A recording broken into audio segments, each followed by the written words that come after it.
जय श्री कृष्ण दोस्तों, राधे राधे।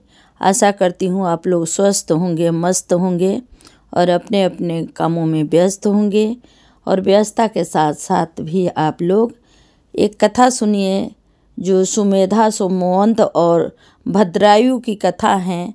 तो आप कमेंट करके बताइएगा कि ये कथा आप लोगों को कैसा लगा। जय श्री कृष्ण। विदर्भ में वेद मित्र और सरस्वता नाम के दो ब्राह्मण रहते थे। ये दोनों एक दूसरे के परम मित्र थे। वेद और शास्त्रों के ज्ञाता जानकार थे। उन दोनों के एक एक पुत्र थे। वेद मित्र के पुत्र का नाम सुमेधा और सारस्वत के बेटे का नाम सोमवंत। उन दोनों बालकों ने केवल 16 वर्ष की आयु में 10 ग्रंथों का अध्ययन पूर्ण कर लिया और सब पुराण मंत्रों को उन्होंने याद कर लिया था। एक दिन दोनों के पिताओं ने दोनों बालकों को बुलाकर कहा कि तुम दोनों अपने राज्य के राजा की प्रसन्नता प्राप्त करो और उनसे अपने विवाह के लिए धन लेकर आओ। अपने पास धन न होने के कारण ही तुम दोनों का विवाह इतने समय तक नहीं हो सका। पुत्रों, तुम दोनों जैसे ही धन प्राप्त कर लौटोगे, तुम्हारा विवाह तुरंत ही पूर्ण किया जाएगा। अपने पिता से आज्ञा लेकर वो दोनों बालक एक साथ राज दरबार में गए और वहां पहुंचकर अपने विद्वत्ता के प्रभाव से राजा का मन प्रसन्न कर दिया। इतनी छोटी सी आयु में उन बालकों की ऐसी बुद्धि और विद्या देखकर राजा बहुत प्रसन्न हुए। उस समय राजा ने व्यंग युक्त हंसी के तौर पर वचनों से उन दोनों बालकों से कहा कि ब्राह्मण पुत्रों, तुम दोनों को हम एक काम बताते हैं, उस काम को तुम पूरा करो। उस कार्य को पूरा करने के बाद हम तुम्हें धन देकर तुम्हारी दरिद्रता यानी गरीबी को दूर कर देंगे। तब बालकों ने राजा के वचन स्वीकार कर लिए और काम पूछा। उस समय राजा ने कहा कि नैषधरपुर में राजा की रानी श्रीमवंती बहुत प्रसिद्ध हैं। वह शिव जी की प्रसन्नता के लिए नित्य दंपति पूजा करती हैं। तुम दोनों में से एक स्त्री और एक पति बनो। ऐसे पति पत्नी बनकर उस रानी के पास जाओ। वह तुम्हारी पूजा करके तुम्हें बहुत धन दान में दे देगी। वहाँ से द्रव्य लेकर लौट कर तुम हमारे यहाँ आओ, तब हम भी बहुत सा धन दान में दे देंगे। राजा के वचन सुनकर उन दोनों ब्राह्मण कुमारों को बड़ा दुख हुआ और वो बोले कि हे राजन, आप जो काम करने के लिए हमें कह रहे हैं वह काम अनुचित और निंदनीय है। स्त्री का रूप धारण करने वाले मनुष्य को देखने पर शरीर में तेल मलकर स्नान करना चाहिए और स्त्री का रूप धारण करने वाला अनेक जन्म स्त्री का जन्म लेता है। ऐसा संसद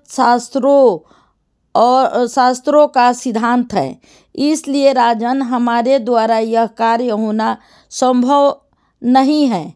यदि हमें विद्या और बुद्धि है तो हम किसी अन्य राजा के द्वारा अपनी धन की प्राप्ति की इच्छा कर लेंगे।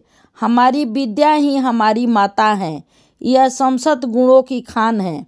इसके प्रताप से हम जब चाहें तभी और मान मिल सकता है, परंतु ऐसा अनुचित कार्य नहीं करेंगे। माता पिता से भी विद्या की महिमा अधिक है।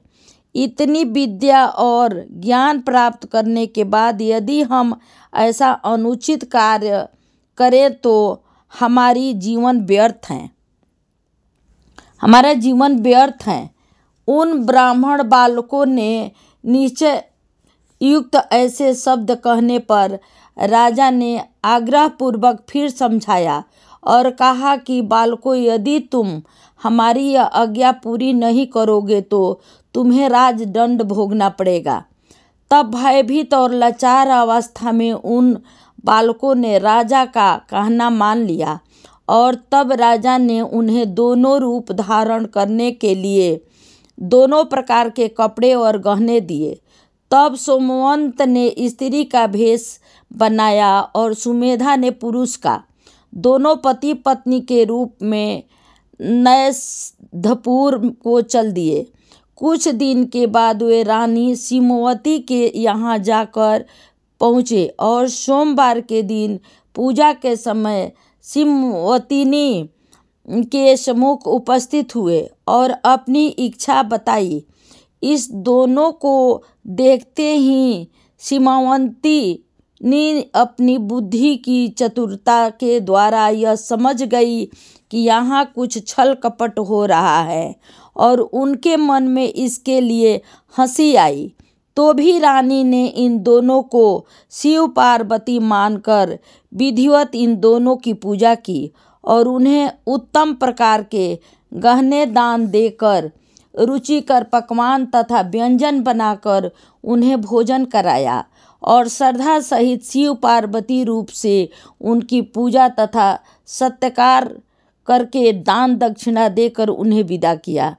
इस प्रकार सिमवंतनी की शिव भक्ति के प्रभाव से ऐसा चमत्कार हुआ कि जिस सोमवंत ब्राह्मण ने स्त्री रूप धारा था वह स्त्री रूप में परिणित हो गया।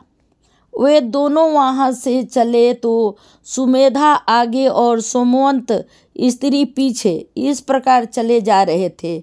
वे दोनों युवावस्था के थे और चलते चलते जब एकांत वन में रास्ते से जा रहे थे तब सोमवंत को काम की पीड़ा उत्पन्न हुई और वह संकेतों के द्वारा स्त्री रूप अपनी कामना पति रूप सुमेधा से प्रकट करने लग गई।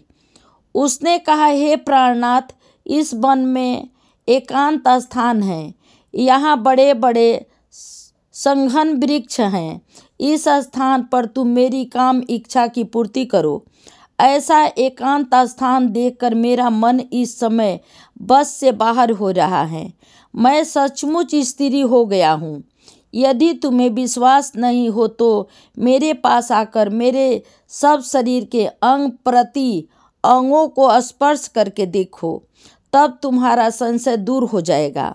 सोमवंत की इन बातों को सुमेधा ने सच नहीं माना और अभी तक आप लोग सुमेधा और सोमवंत की कथा सुन रहे थे। अब दूसरे भाग में आपको दूसरे वीडियो में सुनाऊंगी।